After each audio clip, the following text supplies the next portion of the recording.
Hello everyone, ये है battle through the when season 7 part 424। और अगर आपने प्रीवियस एपिसोड ना देखा हो तो लिंक डिस्क्रिप्शन में मिल जाएगा। तो पिछले एपिसोड में हमने देखा कि शॉवन बोन चिलिंग फिल्म को रिफाइन कर लिया, जिस वजह से वो 4 स्टार डॉजुंग बन चुका था। साथ ही उसकी फिल्म मंत्रा इवॉल्व हो गई, लेकिन अभी भी वो पूरी तरह से टियानी क्लास की टेक्निक नहीं बनी थी। लेकिन फिर भी शॉवन काफी खुश था, क्योंकि अब वो डायरेक्टली नेचर से दुकी ले सकता था। उसके बाद शॉवन ने ग्रीनी हुआ कि थोड़ा सा सील को तोड़कर यूनोन की मदद की, जिससे वो और भी एनर्जी ले सकती थी। जिन दुकी को रिफाइन करके यूनोन अपनी पावर को बढ़ा सकती थी। फिर शॉवन ने यूनोन को बताया कि अब वो वापस वॉल्यूम स्टेप बनने जा रहा है, क्योंकि अगर वो ज्यादा समय तक इस जगह पर रहता है तो होलोप्सोल इस जगह पे अटैक कर सकता है। जिस वजह से यूनोन भी इसके लिए तैयार हो गई थी। और यूनोन ने शॉवन को इसलिए नहीं रोका क्योंकि उसे पता था कि शॉवन के फादर होलोप्सोल के कैप्चर में है। इसलिए शॉवन अपने आप को पावरफुल बना रहा है, ताकि वो अपने फादर को होलोप्सोल से छुड़ा सके। इन बातों को समझते हुए यूनोन ने भी ठान लिया था कि वो शॉवन की इन फ्यूचर जरूर मदद करेगी, जिसके लिए वो अपने आप को और भी पावरफुल बनाएगी। जबकि दूसरी तरफ शॉवन फर्स्ट एल से मिलने के बाद उस जगह से रवाना हो गया और जल्दी उन्होंने फ्लावर सेक्ट को छोड़ दिया। मगर जैसा कि हमें मालूम है, जहाँ शॉवन जाता है वहाँ पर उसके एनिमी भी आ जाते हैं, और इसी तरह से वहाँ पर यहोवा भी आ गया, जिसने आते ही शॉवन को धमकी दे दिया, क्योंकि शॉवन ने उनके कामों में टांग अड़ाया था। तो अब आगे इस पार्ट की शुरुआत भी वहीं से होती है, जहाँ यहोवा अपने परफॉर्मेंस जॉन सेक्टर को चलर के साथ शॉवन के सामने आ चुका था। तभी यहोवा शॉवन की ओर देखते हुए कहता है, तुमने हमारे परफॉर्मेंस जॉन सेक्टर के बीच में आकर बहुत बड़ी गलती कर दी, क्योंकि अगर तुम हमारे परफॉर्मेंस जॉन सेक्टर और फ्लावर सेक्टर के बीच में ना आते तो हम अपने काम पूरा कर सकते थे। लेकिन तुम्हारी वजह से हम अपने काम पूरा नहीं कर पाए। इसकी सजा तुम्हें मिलकर रहेगी, और आज हम तुम्हें यहाँ से ले जाएंगे और तुम्हें फिक्र करने की जरूरत नहीं है। जबकि तुम बैंगसेंग यानी कि याओलो के डिसाइपल हो, तो हम उसके चेहरे को देखते हुए तुम्हें नहीं मारेंगे, क्योंकि हमें पता है तुम्हारा मास्टर एक लेजेंडरी मास्टर है, जिसका सामना हम इतनी आसानी से तो नहीं कर सकते। लेकिन इसका ये भी मतलब नहीं हुआ कि तुम कुछ भी कर सकते हो, और हम तुम्हें इतनी आसानी से जाने देंगे।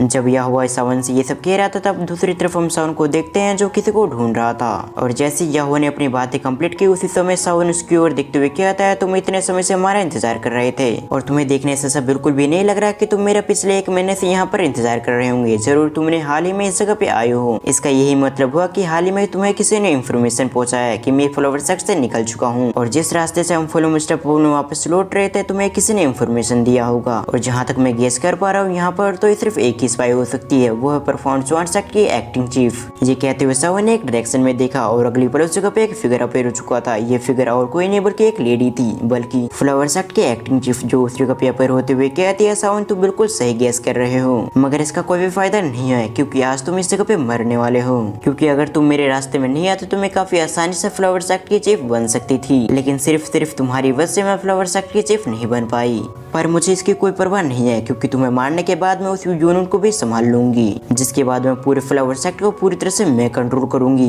वैसे मैं सच कहूं तो ये दोनों मुझे कंफ्यूज कर रहे हैं। एक व्यक्ति कह रहा है शॉवन को मारेंगे, और दूसरा व्यक्ति कह रहा है इसे नहीं मारेंगे। खैर, जब यह हुआ और एक्टिंग चीफ इसी तरह से बकवास कर रहे थे, तभी हम उस जगह पे एक एल्डर को देखते हैं जो परफॉर्मेंस सेक्ट से बिलोंग करता था। वो एल्डर शॉवन की ओर बढ़ते हुए कहता, तुम शांति से हमारे सेक्ट के अंदर चलो, हम तुम्हारी मास्टर को देखते हुए तुम्हें नहीं मारेंगे, और ना ही हम तुम्हें ज्यादा परेशान करेंगे। लेकिन अगर तुम मना करते हो तो फिर इसका अंजाम तुम्हें भुगतना पड़ेगा। यानी कि साफ शब्दों में कहा जाए तो हमें तुमसे फाइट करनी होगी, और फिलहाल के लिए तुम इतने पावरफुल नहीं हो कि तुम हमारा सामना कर पाओ। ये कहते हुए उस ओल्ड मैन ने अपनी दुईको को रिलीज कर दिया, जिस वजह से हम महसूस करते हैं कि इसकी दुईकी काफी टेरिफाइंग है। फिर वो ओल्ड मैन शॉवन से कहता है, अगर तुमने हमें ज्यादा फोर्स किया तो हम भूल जाएंगे कि तुम मास्टर याओलो के डिसाइपल हो, और हमें मजबूरन तुम्हें खत्म करना पड़ेगा। उस ओल्ड मैन कितना कहते ही हमारा सीन शिफ्ट होकर शॉवन पे गया। शॉवन अपने सामने का नजारा देखते हुए अपने मन में कहता है, परफॉर्मेंस जॉन सेक्ट का इस जगह पर 4 मेंबर मौजूद हैं, एक यहोवा और बाकी के 3 एल्डर्स। ये सभी 6 स्टार डॉजुंग हैं। सचमुच परफॉर्मेंस जॉन सेक्ट काफी पावरफुल है। तभी तो परफॉर्मेंस जॉन सेक्ट ने मुझे पकड़ने के लिए 6 स्टार डॉजुंग के 4 मेंबर को भेज दिया, और इसके अलावा इस जगह पे 5वें मेंबर भी मौजूद है, जो और कोई नहीं बल्कि एक्टिंग चीफ है, जिसे संभालने में ज्यादा परेशानी नहीं आएगी।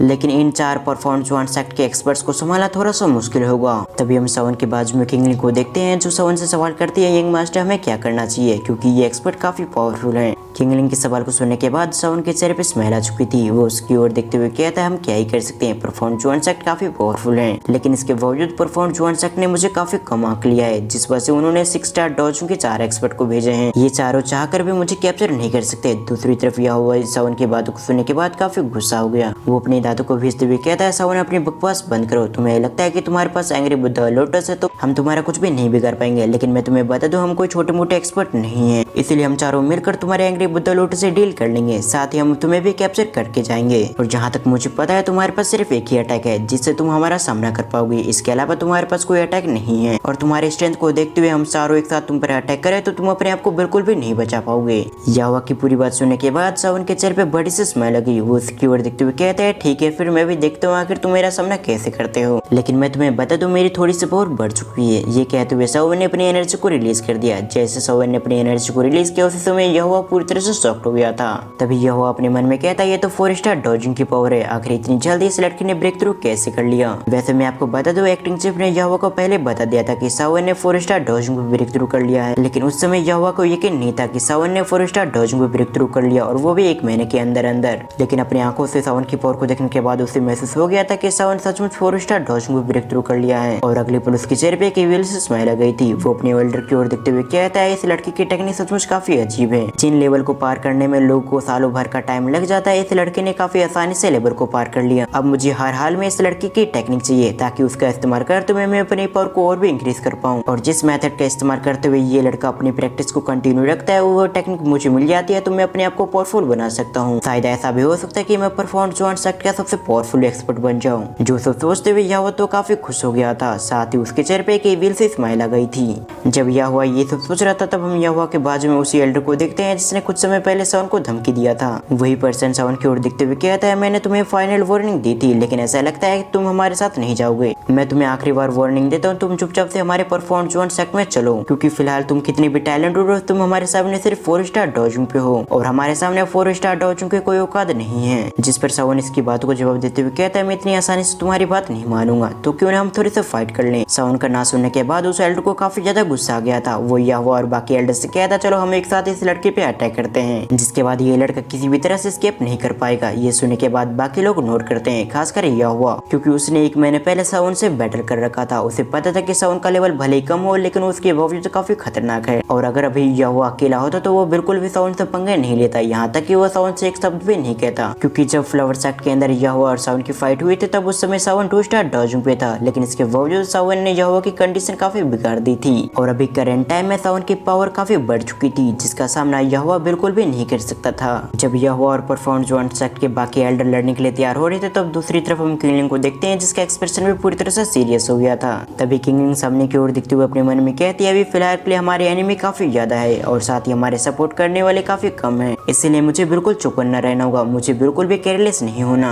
ये सोचते हुए किंगलिंग सावन के क्लोज आ चुकी थी। वो सावन की ओर देखते हुए कहती है यंग मास्टर सावन इन 4 6 स्टार डॉजिंग में से एक 6 स्टार डॉजिंग को मैं खुद संभाल लूंगी। जहाँ तक रही उस एक्टिंग चीफ की बच्ची की बात तो उससे 9 सिनेमैटिक ग्राउंड पाइथन ट्रैप के लोग संभाल लेंगे। ये सुनने के बाद सावन भी नोट कर देता है। जबकि ये कहने के बाद किंगलिंग ने अपनी आंखों को बंद कर लिया और जैसे अगली पल उसने अपनी आंखों को खोला तो हम उसकी आंखों में ग्रीन कलर देखते हैं और फिर अगले ही पल उस जगह पर कई सारे पोर्टल्स क्रिएट हो गए जिसके अंदर से कई सारे एक्सपर्ट्स बाहर निकलने लगे। फिर सीन शिफ्ट होकर हम एक्टिंग चीफ को देखते हैं जो ये देखने के बाद थोड़ी सी डर गई थी, लेकिन जैसे उसने महसूस किया कि इसमें सबसे पावरफुल भी 2 स्टार डॉजिंग वो थोड़ा सा रिलीफ फील करती है, क्योंकि उसे लग रहा था कि वो काफी आसानी से सभी को हैंडल कर लेगी, जिस वजह से वो किंगलिंग पे हंसने लगती है। लेकिन किंगलिंग ने उसकी बात को इग्नोर कर दिया और अगले पल उसने अपनी पावर को बढ़ाने के लिए अपनी हैंडसेट को चेंज करने लगी, जिस वजह से उस किंगलिंग की बॉडी से एक एंशिएंट ऑरा निकलता है जो और किसी की नहीं बल्कि वो ऑरा एंशिएंट हेवन सर्पेंट की थी, जिसे कुछ एल्डर ने महसूस कर लिया, जिस वजह से वो सरप्राइज हो गए थे। अब इन सभी से हटकर हम फिर से सावन को देखते हैं जो किंगलिंग की बढ़ी हुई पावर को देखकर खुश हो गया था। उसे पता चल चुका था किंगलिंग एक 6 स्टार डॉजिंग को संभाल लेगी, जबकि 9 सिनेमैटिक ग्राउंड पाइथन ट्रैप के लोग एक्टिंग चीफ को संभाल लेगी। और जहाँ तक रही सावन की बात हो, अगर सावन अपने 4 स्टार डॉजिंग पावर के साथ अपने स्काई 3 मिस्टीरियस चेंज टेक्निक को इस्तेमाल कर ले तो सावन 2 6 स्टार डॉजिंग को संभाल लेगा। और जहाँ तक रही आखिरी 6 स्टार डॉजिंग की बात तो वो मेरा स्काई डिमन पपेट संभाल लेगा। ये कहने के साथ ही सावन ने अपने स्काई डिमन पपेट को बाहर निकाल लिया, जो भी बिल्कुल भी अच्छी हालत में नहीं था। स्काई डिमन पपेट की ओर देखते हुए सावन अपने मन में कहता है स्काई डिमन पपेट की इतनी स्ट्रेंथ नहीं है कि वो आखिरी 6 स्टार डॉजिंग को ज्यादा समय तक संभाल पाए, मगर कुछ समय तक मेरा स्काई डिमन पपेट एक डॉजिंग को संभाल लेगा, इसीलिए जितना जल्दी हो उतना जल्दी मुझे इन दोनों को हराना होगा। ये सोचते हुए सावन नोट कर देता है। ये सोचते हुए सावन का ध्यान किंगलिंग पे जाता है जिसने एंशिएंट हेवन सर्पेंट की पावर को इस्तेमाल करना शुरू कर दिया था। किंगलिंग की ओर देखते हुए सावन अपने मन में कहता है ये अच्छी बात है कि किंगलिंग अभी भी एंशिएंट सर्पेंट को कंट्रोल कर पा रही है, क्योंकि अगर किंगलिंग एंशिएंट हेवन सर्पेंट पाइथन को कंट्रोल नहीं कर पाती तो उन दोनों के लिए काफी प्रॉब्लम हो सकती थी।